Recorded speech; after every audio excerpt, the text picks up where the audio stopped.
किसी को भी पूरा एक की जानकारी नहीं हो सकती है जी। जो मानव शरीर प्राप्त कर लेगा जीवात्मा, वो उसके 1/4 को ही जानेगा।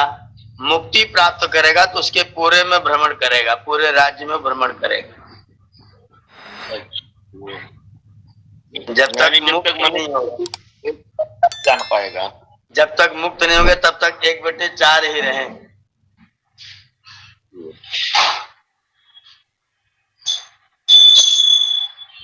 केनोपनिषद में पढ़ा था हम लोगों ने, वहां लिखा हुआ है कि जो कहता है कि मैं उसको जानता हूं वो कुछ नहीं जानता, और जो कहता है कि मैं उसको नहीं जानता वो भी झूठ बोलता है, क्योंकि थोड़ा थोड़ा जानता ही है। इसलिए मैं उसको कुछ कुछ जानता हूं ऐसा ही बोलना सत्य है। मैं उसको जानता हूं, ये वाक्य सत्य है, नहीं जानता ये भी असत्य है। नो न वेदिति भेद चा, नहीं जानता ये भी ठीक नहीं, क्योंकि कुछ तो जानता है, उसकी अनुभूतियां तो करता है, उसकी जरूरत तो अनुभव करता है। तो पूरा नहीं जानता है कोई भी, उसको जानने की पूरी सामर्थ्य जीव के अंदर नहीं है। जी मानी जी, हम लोगों की स्थिति क्या होगी? हम ईश्वर को तो मूर्ति में मान लेते हैं, चित्र में मान लेते हैं, कागज वो तो ईश्वर से और ज्यादा दूर हो जाते हैं। मूर्ति में मान लेते हैं तो अपने को ईश्वर से और ज्यादा दूर कर लेते हैं। ईश्वर से अपने को दूर कर लेते हैं। और मूर्ति में व्यापक मान ले तो जगत में जितनी मूर्तियां भी बताया था, यद भूतम यच्च भाव्यम, जो कुछ हुआ है जो कुछ होगा सब में परमात्मा व्याप्त है। ये तो वेद कह रहा है सब में व्याप्त है। ईश्वर मूर्ति में भी है, तो आपने बना रखी मूर्ति उसमें भी ईश्वर है, लेकिन मूर्ति ईश्वर नहीं है। ईश्वर नहीं है, उसमें ईश्वर है। जो उसी को ईश्वर मान करके सब कार्य करना प्रारंभ कर देते हैं, वो अपने आप को ईश्वर से दूर कर लेते हैं। उसमें ईश्वर है मान करके ईश्वर की उपासना करें तो फिर उसकी उपासना, मूर्ति की उपासना, मूर्ति का ध्यान, मूर्ति का चित्र देखना वो आवश्यक नहीं है। ईश्वर जो निराकार है उसे ब्रह्मांड के रूप में, सूर्य के रूप में, चंद्र के रूप में, तारे नक्षत्र के रूप में, विश्व ब्रह्मांड के रूप में उसको देख लिया जाए, सर्वत्र उसी की मूर्ति है। हम लोग तो बहुत भ्रमित हैं।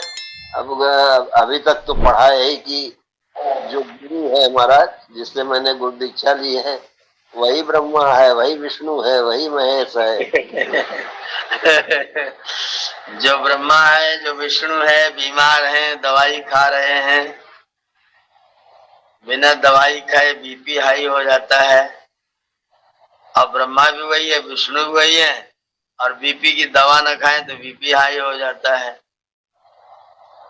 आप यहाँ जब यज्ञ में आए थे तो पागल बाबा जी आए थे, उन्होंने मेरे कान में कहा कि मैं जो हूँ, मुझे बीपी की दवा लेनी है, इसलिए मैं उठ करके जा रहा हूँ। मैं बिना दवाई खाए थोड़ी देर में बेहोश हो सकता हूँ, इसलिए मैं जा रहा हूँ दवाई खाने।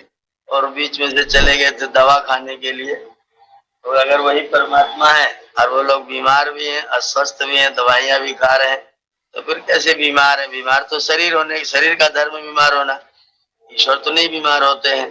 और स्वयं ईश्वर बता रहे हैं फिर बीमार भी हो रहे थे, तो कष्टकारक है। उसको उसके समर्थन में, उसकी मान्यता में कोई न कोई अपनी दीवार, तर्क वितर्क, बुद्धि कुछ न कुछ अपनी लगाते रहेंगे। पुरानी चीज को छोड़ के नई चीज को स्वीकार नहीं करेंगे।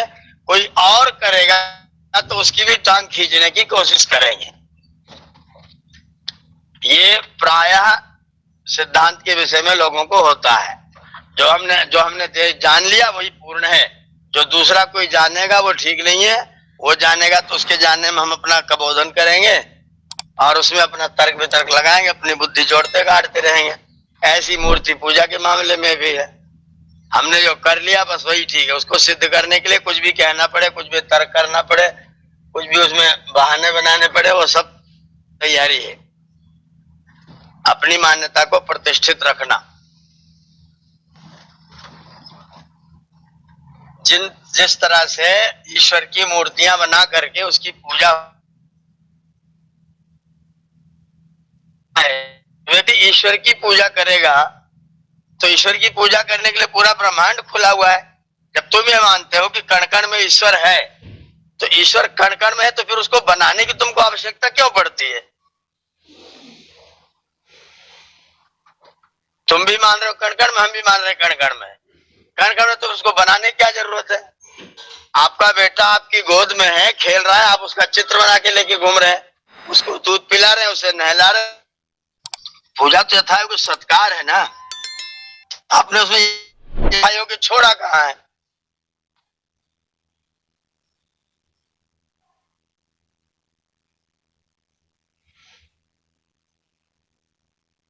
नहीं,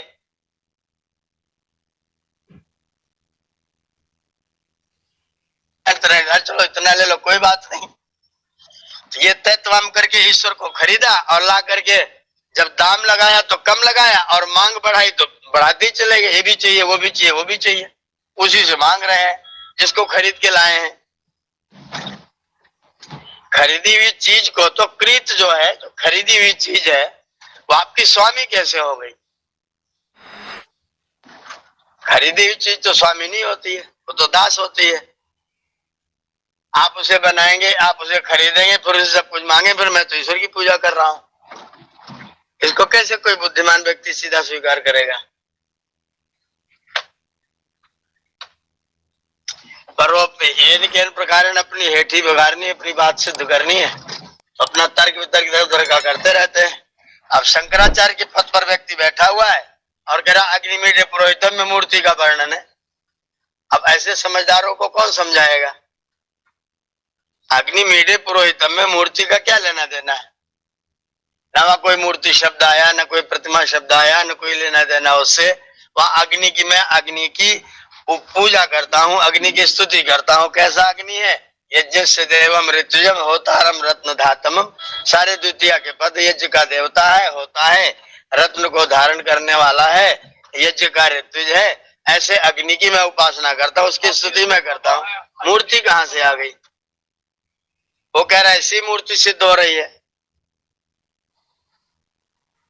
तो अपनी बात कैसे भी करके, मंत्र कहे न कहे, शब्द कहे न कहे, यानी कि इन प्रकार सिद्ध करना है।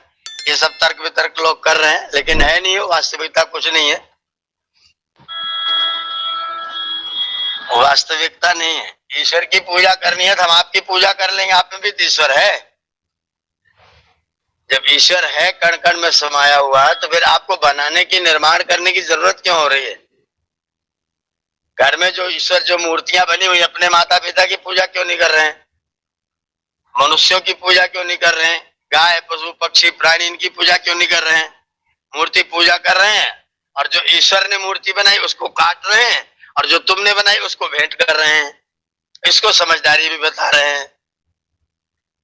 जो ईश्वर ने मूर्ति बनाई उसको काट दिया, जो मैंने मूर्ति बनाई उसको भेंट कर दिया, और इसको समझदारी भी घोषित कर दिया। कह रहे तो हमारी परंपरा चली है, तुम्हारी बुद्धिमानी, समझदारी है। ये जितने पशु पक्षी प्राणी परमात्मा, सारे के सारे परमात्मा के द्वारा बनाई गई मूर्तियां हैं। आप इनका सबका सम्मान करिए, पूजा करिए, करिए ना मूर्ति पूजा, कौन रोक रहा है? भगवान के नाम पर, परमात्मा के नाम पर आप मूर्ति की पूजा करना शुरू करेंगे तो फिर दोष आएगा, फिर उसमें तर्क वितर्क उठेंगे। आप परमात्मा की पूजा करिए, आप में, सब में, हम में परमात्मा रमा हुआ है, ये समझ कर कि आप हम सबकी, एक दूसरे की हम लोग पूजा करें, स्वागत सत्कार करें, सम्मान रखें, आदर करें, वाणी का सदुपयोग करें, सेवा करें, सहयोग करें, सत्य बोले। हम में परमात्मा विराजमान है। परमात्मा को बना के मंदिर में रख दिया, घर में झूठ बोलते रहो कि परमात्मा तो मंदिर में हो गया। घर में मांस बन रहा है और मंदिर में जाते हैं तो पवित्र बन करके हाथ पैर धो के मांस लेके वहां नहीं जा सकते, क्योंकि वहां परमात्मा है। तो घर में तो परमात्मा नहीं हुआ, इसका मतलब। अगर घर में भी परमात्मा है तो कैसे उल्टा काम हो सकता है?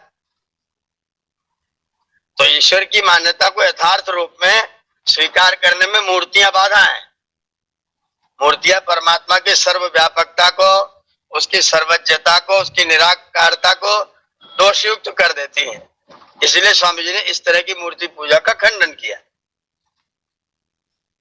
वो लोग ये इसी को सिद्ध कर रहे हैं, सोचते हम तो हिंदू है, हमारा ऐसी है, हमारे सिद्धांत में ऐसे ही लिखा है। इनके अपने सबसे बड़े आचार्य हिंदुओं के शंकराचार्य हैं, और शंकराचार्य की किताब है परा पूजा, शंकराचार्य जी की किताब है। वहां वो लिख रहे न देवो विद्यते काष्ठे न पाषाणे न मृण्मये भावे ही विद्यते देवा तस्मात् भावो ही कारणम। देवता पत्थर में, मिट्टी में, लकड़ी में नहीं है, देवता तुम्हारी भावनाओं में है।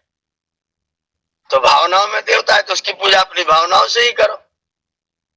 शंकराचार्य कह रहे हैं कि मूर्ति नहीं है और शंकराचार्य के अनुयायी कह रहे हैं नहीं, शंकराचार्य नहीं जानते थे, हम जानते हैं मूर्ति है। देवता पत्थर में भी है, लकड़ी में भी है, तो किसी ने कहा समझाया उसकी भी नहीं मानी, अपनी बुद्धि नहीं लगाई और बस भेड़ चाल अपने चल रहे हैं लोग। जो कुछ सही बताएगा उसको गलत मानेंगे, जो गलत कर रहे हैं उसको सही मानेंगे, उसके लिए तर्क वितर्क करेंगे।